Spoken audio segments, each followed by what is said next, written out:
प्रदीप जी, जी ये बताइए स्टील में जी क्या क्या क्वालिटी चेक करनी चाहिए?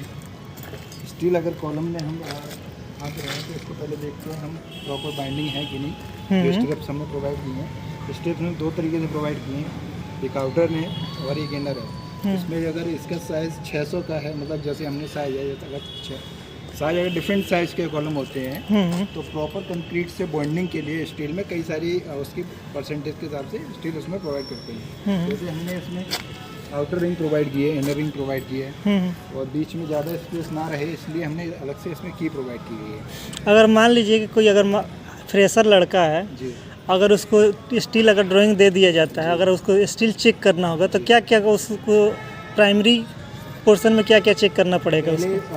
अगर कॉलम का स्टील है तो वो चेक करना चाहिए प्रॉपर कवर उसको मेंटेन है कि नहीं। जैसे कॉलम में एज पर ड्राइंग डिफरेंट रहता है, बस कॉमनली 40 mm रखते हैं। प्रॉपर कवर है कि नहीं पहले तो उसको ये चेक करना चाहिए। फिर ठीक है। उसको देखनी चाहिए जो हमारी स्ट्रिप्स यूज़ की गई हैं। मेनली पहले क्या था कि पहले 90 डिग्री पे इसको यूज़ बेंड करते थे, जो इसकी की रहती थी, हुक रहता था।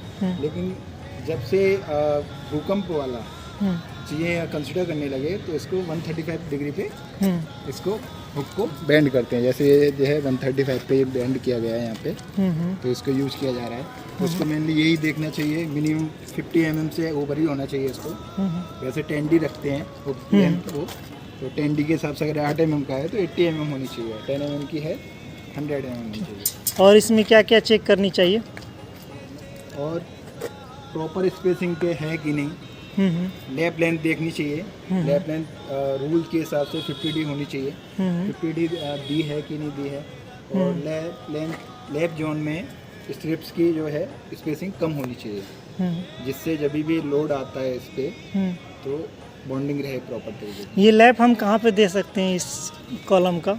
लैप ये हम L/2 जोन में देते हैं, ऊपर से L/4 छोड़ के, नीचे से L/4 जोड़ के L/2 देते हैं कॉलम में। और क्या इसमें चेक कर सकते हैं? और